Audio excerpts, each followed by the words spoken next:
In Washington, ghost-like objects dart across the radar screen at the CAA Traffic Control Center at National Airport for several hours, traveling more than 100 miles an hour. Air Force jet fighters spend several hours chasing the objects plotted on the radar scope.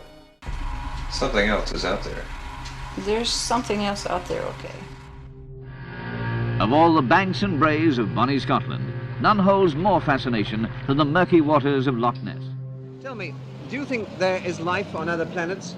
Well, I'm not quite sure, but I suppose there would be. No, he seems definite. You seem Definitely. definite about it. How do you see this life and where? Oh, I've seen a flying saucer. Blackwater Media presents Darkfall. Real-life encounters with the paranormal and the unexplained.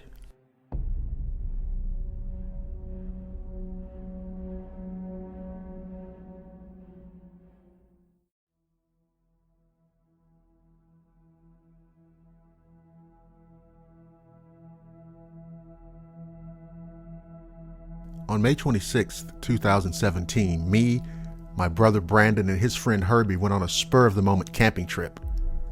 The spot we had in mind was a place not far from where we lived, behind a church called Holt's Baptist Church. When I got off work, I met Brandon and Herbie at our grandparents' house to get our gear ready. We made it a sort of bare-bones trip due to the short amount of time we had to get everything ready. Of course, being the outdoor lover she was, my dog Angel was going to tag along with us. She's a Jack Russell Rat Terrier mix. We loaded up our gear and ourselves into my grandfather's blue Ford pickup, and we were off towards our spot. It's about a 10-minute drive from our grandparents' house, so in a short time we arrived there. The place where you park is beside the church, and it's gated off so nobody can take their trucks or four-wheelers down in the gravel road. So we unloaded the truck, climbed over the gate, and started making our way towards the campsite. About 100 feet down the gravel road, the lake had risen up into it, so we couldn't walk across and keep going. Instead, we found a small deer trail that led up to the bank and around the water. There was a lower trail that ran parallel to the bank, and the higher trail went up a little higher. Now, for whatever reason, we took the higher trail. For a short while, we snaked through the woods, and finally we reached the end of the deer trail. It abruptly ended at the side of the bank, and we had to slide down at about 10 feet to get back onto the gravel road. Once we were all back down, it was about a third of a mile back to where we would be setting up camp. And it was hot as hell that day, and there were ticks and mosquitoes biting us constantly.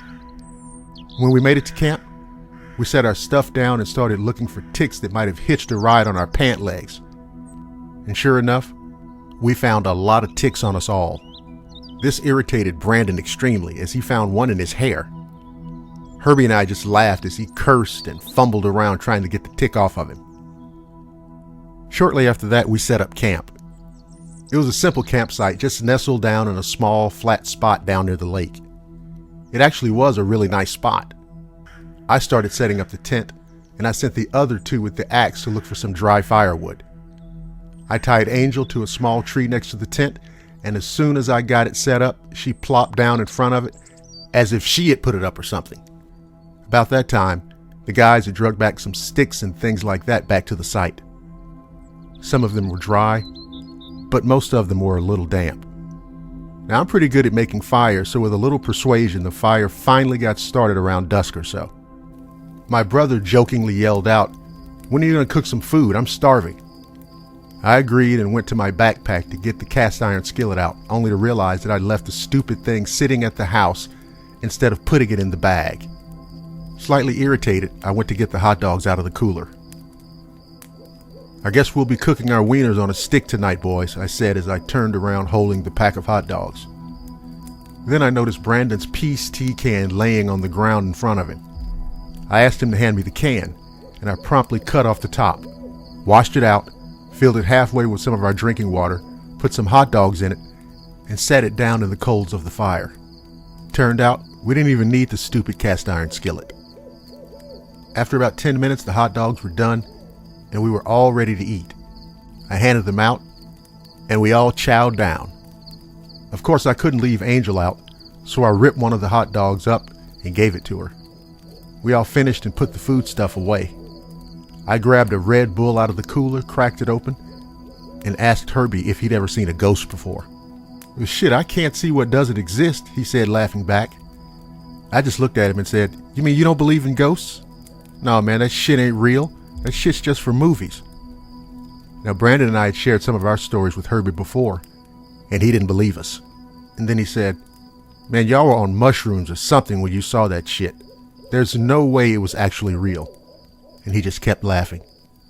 Then I told him, "One day something's going to happen to you, and it's going to scare you shitless, and you're going to have no explanation for it. And when it does, you'll believe me then."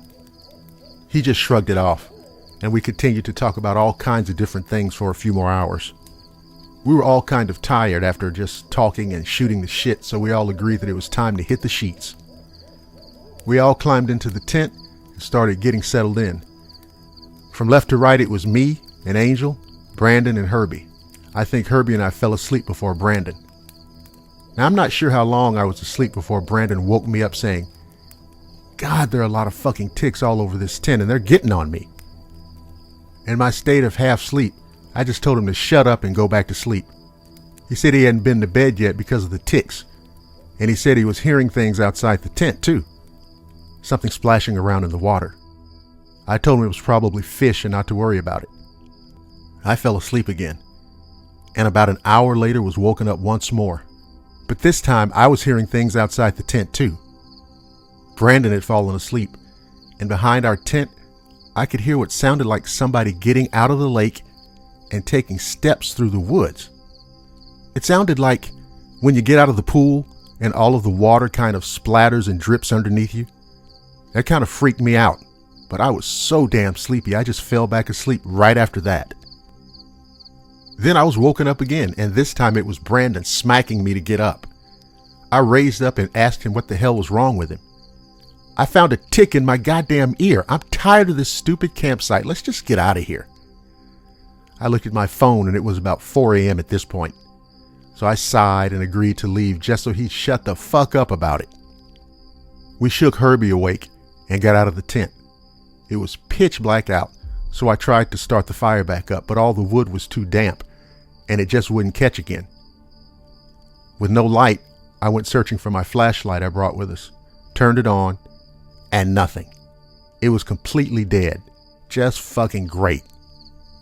I got my iPhone and turned the flashlight on that on. And the warning popped up saying I only had 20% battery left. This couldn't get any goddamn better.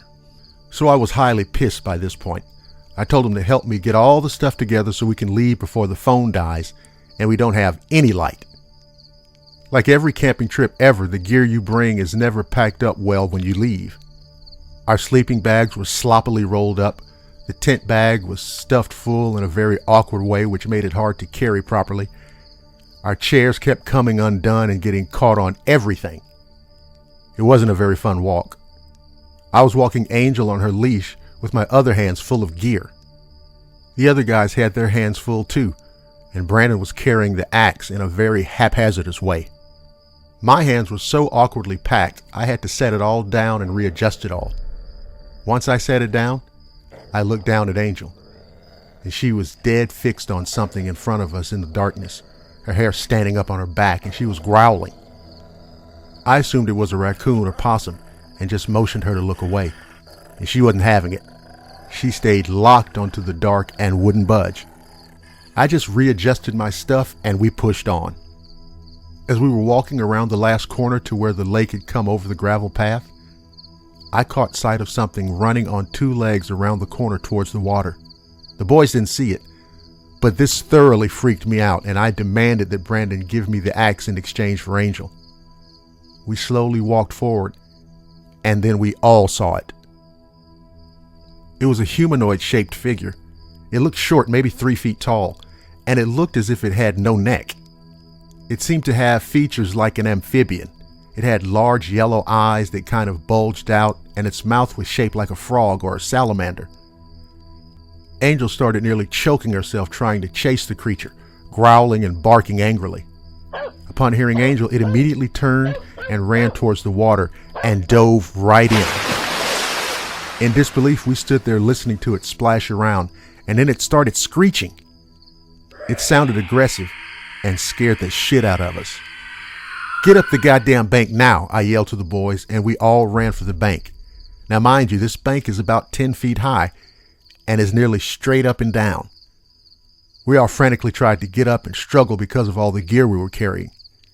Angel was fighting Brandon, trying to go back and fight the creature, and it was preventing him from getting up the bank.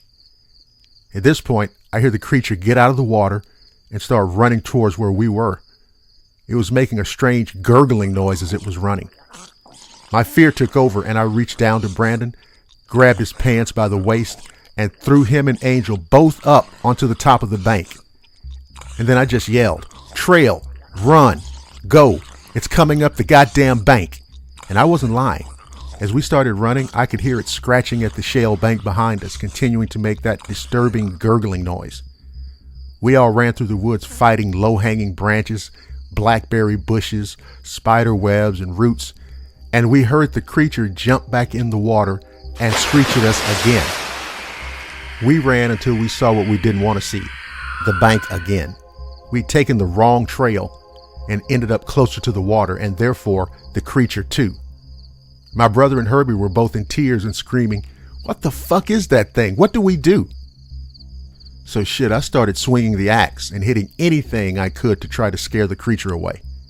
I started screaming back at it, but then we started hearing things walking up above us too. I picked Angel up, and we all just made our own path back down to the gravel road. Once we got down on gravel, we ran as fast as we could back to the truck. In a blind panic, I forced the rear hatch open, threw Angel in, shoved Herbie into the back seat, Brandon jumped into the passenger seat, and I got in. As soon as the engine started, I took off as fast as the little Ford would go. The ride home was quiet. I broke silence with the question, "Did that really just happen? Is everybody all right?" They both replied, "Yeah, it really did." And I could see the look of genuine terror in both of their faces.